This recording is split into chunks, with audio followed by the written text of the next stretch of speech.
If you're a fan or even a skeptic of the paranormal investigation programs, then you know there are some names that show up that you just can't avoid. Ghost Adventures, Ghost Hunters, Ghost Nation, and the Dead Files are a few of those juggernauts that most have heard of.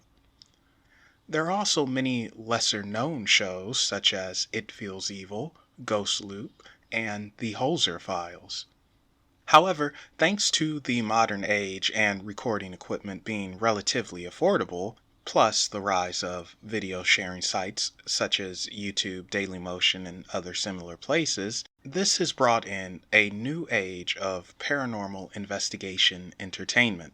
Now enter John Ward, Hilary Ward, Marcus Hogg, Lily Bentley, and Mike Hatcher, who combined their powers and formed Dead Republic Paranormal. Not only did they form Dead Republic Paranormal, but they also decided to jump into the paranormal documentary game. So, you know what that means, right? If you don't, then let me tell you. I'm Melvin, and this is Unexplained Possibilities Reviews, Sleepless in Salamanca, Wildwood Sanitarium. The first film documentary from Dead Republic Paranormal is a bit of an anomaly. There are some things that are done good, some that can be improved upon, and others that leave you asking, why is this here, or why was this going on for so long? One such thing that can be improved on is knowing who the team is.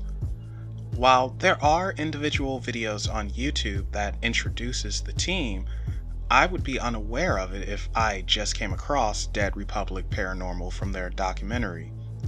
I've said this before in regards to teams that document their investigation for entertainment, and I'm saying it again. Taking 5 minutes out to introduce the team and briefly go over their experience will lead to the audience being more invested. It lets me know these guys aren't just some random pricks with cameras trying to get famous. These are actual investigators that share a passion for the unknown, which all of them truly do have passion and experience for the paranormal and proving its existence. So, the opening credits showed 5 investigators, but we're on the journey with 4. This literally doesn't take anything away, but I kinda wish they addressed why 4 of them were there and Lily was missing out, only to fill in my own curiosity. Again, this doesn't take anything away, just a bit odd to have 5 investigators in the opening credits but do the investigation with 4. And speaking of credits, in the closing credits it looked like Hillary was left out. Someone done goofed. After the opening credits, when the film starts, there are a couple of things that will immediately capture your attention. The first is the bit of silliness shared between the team. You can tell they're close and genuine, and I love seeing that. This isn't put on, it's not fake, it's not a couple of randos that are just gathering together. These guys are actually friends, dare I say, family. The second thing is the audio. I don't know what it is, but the audio just seemed off throughout the entire film. It wasn't exactly bad. However, if you watch similar programs as a comparison, you'll see that the audio for Sleepless in Salamanca is lacking in quality. This brings me to the next point. Like many paranormal programs, there tends to be an interview phase with people familiar with the history of the location the team is going to investigate. That by itself is fine. However, the placement of the interviews almost seemed random. The first small interview we see is with the owner of the property right after the opening credits.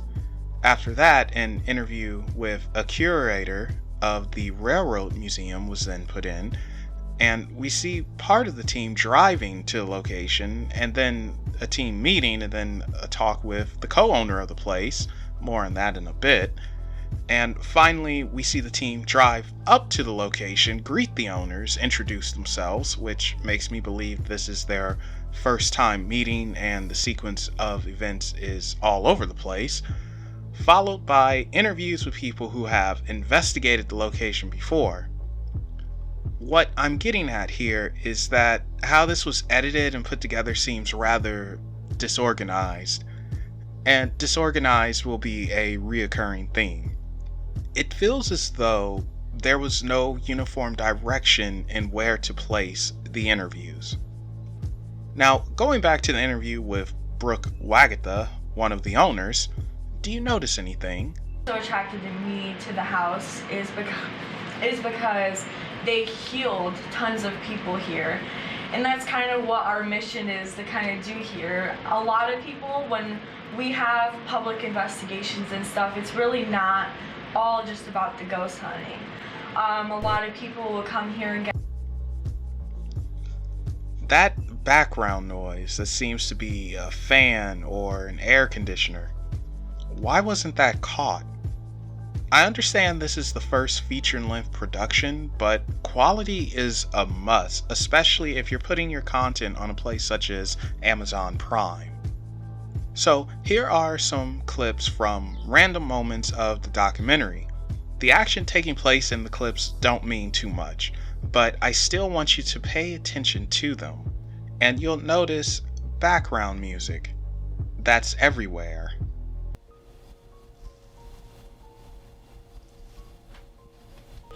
Well, we're really excited to give them a shot here, and like my eyes are closed right now. Oh shit! Whoa, whoa, whoa. Oh shit! Oh shit! Oh shit! Oh shit! Oh shit! I just heard a voice say help.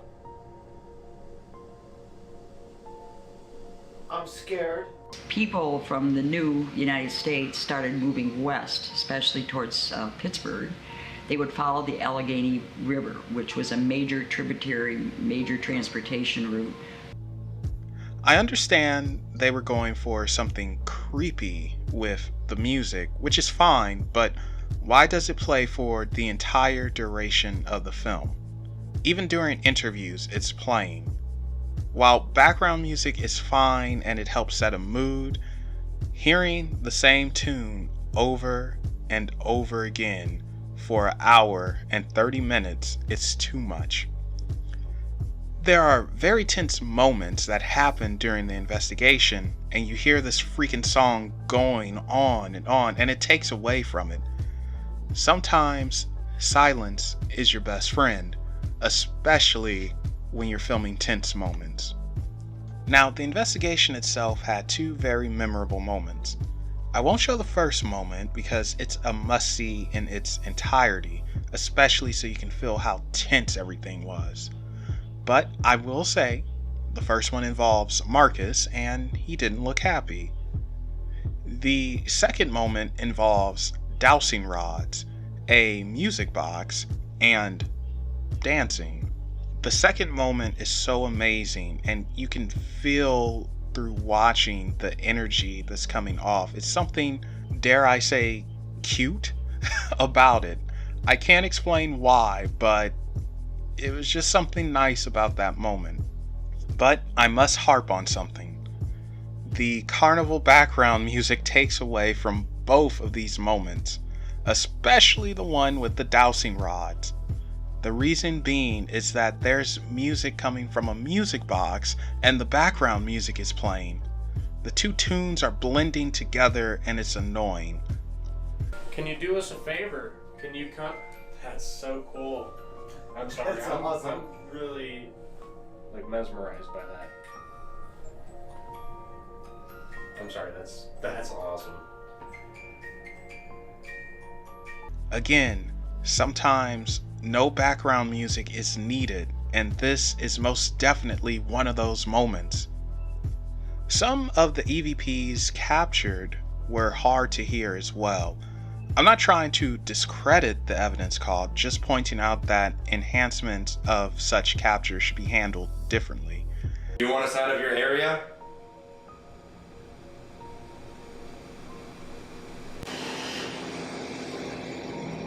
What's going on? Because that sounded like it was in the room next to us, didn't it? Us out. Your DSLR just died? About to. then him run past and down the stairs, only to turn around when we saw him? Now let After making it to the 40-minute mark, something hit me. The structure of the film is off. It feels disorganized and like it's a lot of running around. I know at the start of this, Marcus said they've been planning to do this for 6 months, but the execution doesn't feel like it. There were several experiments done. One I already mentioned was the use of dowsing rods, which resulted in darn good evidence. Another one was a sensory deprivation experiment, and finally a Ouija board and scrying mirror experiment. The sensory deprivation wasn't really explained. Luckily, I'm familiar with it because I've been introduced to it years ago, but for those who aren't familiar with it, they'll just see guys in headphones that block out noise and blindfolds calling things out in the dark.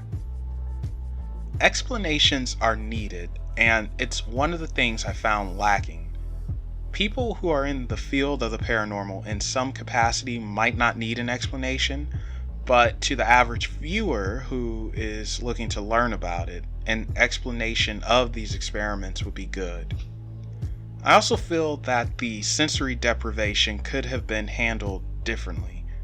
It was a little confusing with both Marcus and Mike being in there calling out seemingly random things. If this weren't for a feature-length project, then it wouldn't matter, but that's not the case. We go back to structure. A better way of doing this and seeing if they receive the same results or something different would have been for them to go one at a time. The person who is not doing the sensory deprivation should be isolated and nowhere near the place, and then after a certain amount of time passes, switch off. That would be easier for the audience to follow, and I think would give more true results that you can compare. The dowsing rod experiment was next, and I've mentioned already the results were amazingly cool. But again, there's no explanation of what dowsing rods are or what they're supposed to do. We see them moving back and forth, and we're left to assume it's the spirit doing that. But a little history into their use would have been good. Now, I'm not saying they should do the explanation on the spot in the middle of an investigation, but it could be done post-investigation, editing in the narration and voice work overall. The final experiment was the use of a Ouija board and scrying mirror, and for me, this is where it all fell flat.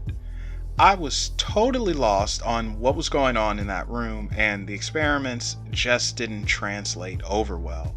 While I know the team was experiencing something, it just came off as confusion. I don't know what the purpose of the flashing light and the scrying mirror was for, or if they knew exactly what they were doing on the Ouija board. It was just all over the place. Marcus kept repeating, "Keep your hands on the planchette, don't take it off or it will be bad," without actually going into why it's bad. I had to consult with someone who is a very experienced spirit board user to get some answers about this. I was told that you don't remove your hands from the planchette because you want to feel and be in control. You remove them and there goes that control. They also said if the planchette flies off the board, just pick it up and put it back on and then quickly get your hands back on it. Again, it's a control thing. Show that you're the one with the power. Finally, a session can be closed at any time. If what you're communicating with won't close out when you ask, then you do it manually. You don't need to ask permission of whatever you're speaking to. I wish Marcus explained this, because now when you show things like this, someone with an impressionable mind might go out and try to use a spirit board and open communications with something not so nice, and they won't know to stay in control or how to close out. Now, even though I had no clue what was happening with the scrying mirror, there was a cool moment where Mike mentioned something he saw in regards to his face.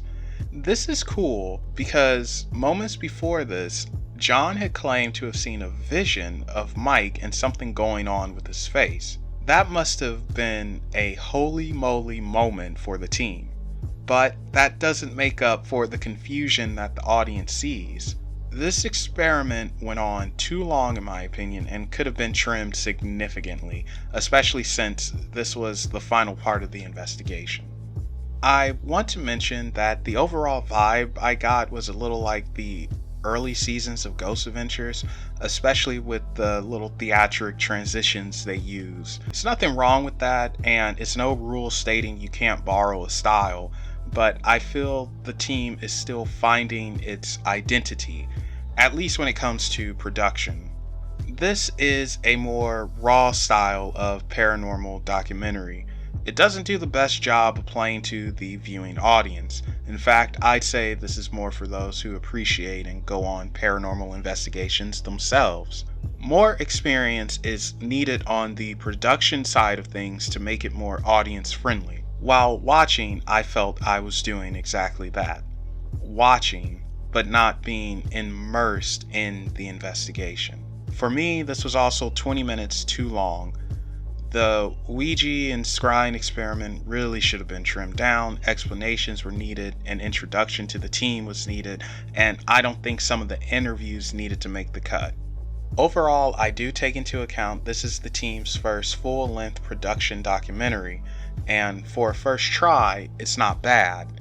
Most paranormal investigators will appreciate this more so than the casual viewing audience, and skeptics won't be swayed, but that's not the goal of this to begin with, so the skeptics don't matter. There is room to grow on the production side of things, and for the investigators to learn how to speak to the audience as if we're there right with them. I don't think the team should have immediately put this on Amazon Prime, as in my eyes, it's not prime time ready. I think this should have gone up on YouTube first so they can see what needs to be worked on, what needs to be thrown out, and what can stay. The second documentary, I think, would have been prime for Amazon Prime. But what's done is done, and there's no changing it now. So I wouldn't say Dead Republic Paranormal's first foray into the paranormal documentary field is going to blow the minds off of anyone, but it does have a couple of memorable moments. The team is genuinely close and care about the paranormal, and I think they have potential to manifest something great.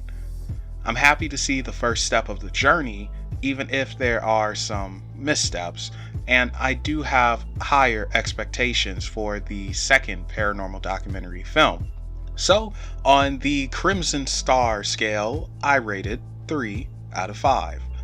Not everyone who is a casual viewer is going to enjoy it, but if you're a paranormal investigator, then there's a high chance this will be more up your alley, especially if you prefer a more raw style of investigation.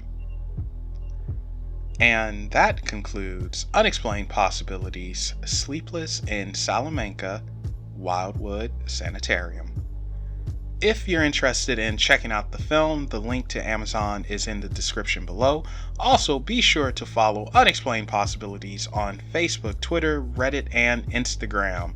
We'd love to hear your thoughts about the film if you saw it, and if you have suggestions for something else we should review, please feel free to let us know. Thank you all for watching, and we will be seeing you next time.